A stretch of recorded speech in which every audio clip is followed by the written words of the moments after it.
Squid Game is created, written, and directed by Hwang Dong-hyuk and is about hundreds of cash-strapped civilians who have to compete in basically a game of life and death for a big cash prize. The twist is that all these games are children's games, and this is one of the most entertaining series to come out this year.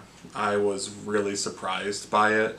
I knew nothing about this show before it was released. I didn't even know it was releasing until I saw it on Netflix, and then saw all the hype for it in the first couple weeks, and of course I wanted to watch it because I am a fan of what South Korea is doing with a lot of their content right now, and they've been really on top of it. This show does live up to the hype that it's created for itself. I think it's now the most watched show in Netflix's history, which is insanely impressive, and I can also see why, because the concept is very interesting and compelling. The show is also a lot of fun to watch, and it's emotionally investing. But the show follows Ji-hun, a middle-aged gambler who is in a lot of debt to loan sharks and doesn't really have anywhere to go financially, and who discovers that his mother is ill and he doesn't have any way to really take care of her or his daughter, who he is separated from the mother of. So he meets a stranger in a train station and is given an offer to play in a game for a huge cash prize. He, of course, takes him up on this offer, is shipped off in kind of a mysterious way to an undisclosed location, wakes up there, and is there with hundreds of other people. And then of course they introduce it as they have to play a children's game to compete, and there will be 6 different games that they have to play throughout the entire competition. However, the twist is that if you lose any of the games, you die. The creators of the game literally execute you, the guards do. So the stakes are incredibly high for regular children's games. And this in itself is one of the most compelling concepts I've seen for a show in a while. It does take kind of a mixture of these other survival movies and shows like Battle Royale, Hunger Games, stuff like that, and puts a fun twist onto it and makes it almost better than those because of what it does with the show. The show also introduces several characters in this competition, and kind of the interesting dynamic of who they are in this type of situation. It shows the balance between animosity and trying to survive, and humanity in the way you treat other people just in regular day-to-day life. So the show and the characters have to find a balancing act between that animosity and humanity in this incredibly competitive situation. The acting on the show is also incredible.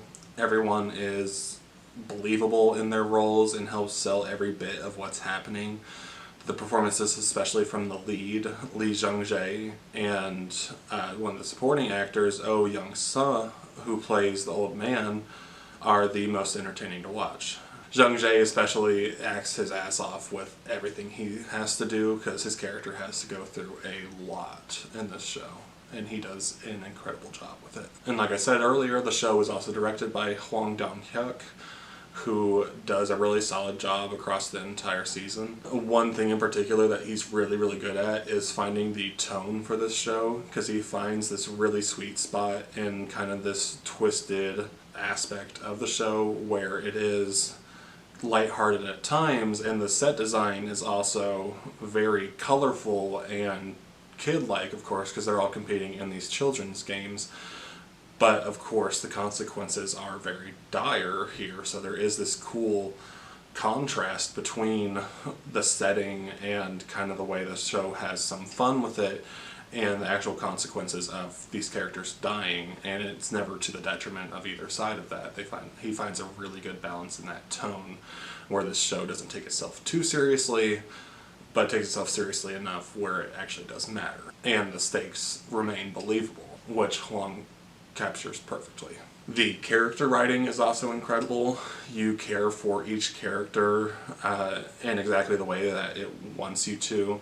The story structure is also really, really well done, where stuff is set up in a very specific way to kind of set up for twists that happen along the storyline, and it sets it up in a way that really does sideline you with twists when they happen, and it works really, really well. You understand everyone's motivation and why they want to be in this game, and it has you rooting for several characters that of course you don't want to die. And like I said, the story is structured really, really well, especially in the first 6 episodes, because it builds and builds and builds the suspense to the 6th episode specifically. And I won't get into spoilers of what happens in the 6th episode, but in my opinion, it is the best episode of the show and one of the best episodes of television I've ever seen. What it builds to, how it sets up even the beginning of the episode to the twist, and then the rest of the episode is so well done and so perfectly set up that it is just emotionally draining and heart-wrenching to watch. It is so fucking good that it's actually to the detriment of the rest of the show. There are 9 episodes in this season, and the 6th episode was obviously the best episode, to the extent that I think that the show should have been shortened some, where it should have only had 7 or 8 episodes after that 6th one, because the 6th felt like the emotional climax of the show and the characters, and it's kind of hard to continue to build from that to the actual climax of the show. I will say though, however, the last 3 episodes of the show do still remain to be really good and solid, but that 6th episode is so good that it does make the last 3 look worse by comparison, because that 6th episode is one of the most interesting explorations of character and emotion that I've ever seen on television, and it's done really, really well. From the direction to the writing to the acting is all executed perfectly. And that also does bring me to, I think, one of the biggest criticisms of the show is with the 7th episode. It introduces these VIP characters, which are played by American actors, and their performances are really, really bad. Their line delivery is horrific when they speak, and I've seen some speculation on whether or not that is on purpose because of the way American shows have treated Asian characters before as kind of these one-note, terribly performed characters, and it might be kind of getting back at them. I don't know whether or not that's true. I could see that to an extent because the rest of the acting in the show is so good that it's weird that this acting from these particular characters is as bad as it is. It stands out like a sore thumb, and it is distracting from the story. There is also another subplot that is interesting, but it feels like it kind of goes nowhere, and because it doesn't have any real payoff, it does make you feel like it was kind of wasted, and you want to go back to the main story and plot because those characters in that story is so much more interesting than the subplot that they try to work with. Ultimately, I think that Squid Game was captivating all around. It's a lot of fun, but it's also very stressful and suspenseful, and pretty much every aspect of it was done really, really well. I do think that it would have been better if the runtime was cut down some and there was some tweaking with some of the story beats, but I think that Squid Game is some of the most fun I've had watching anything this year, so I'm going to be rating Squid Game a 9.0 out of 10. Now, what did you guys think of it? Did you have as much fun as I did? What did you think of the twists throughout it? Let me know, and I'll be back with another video.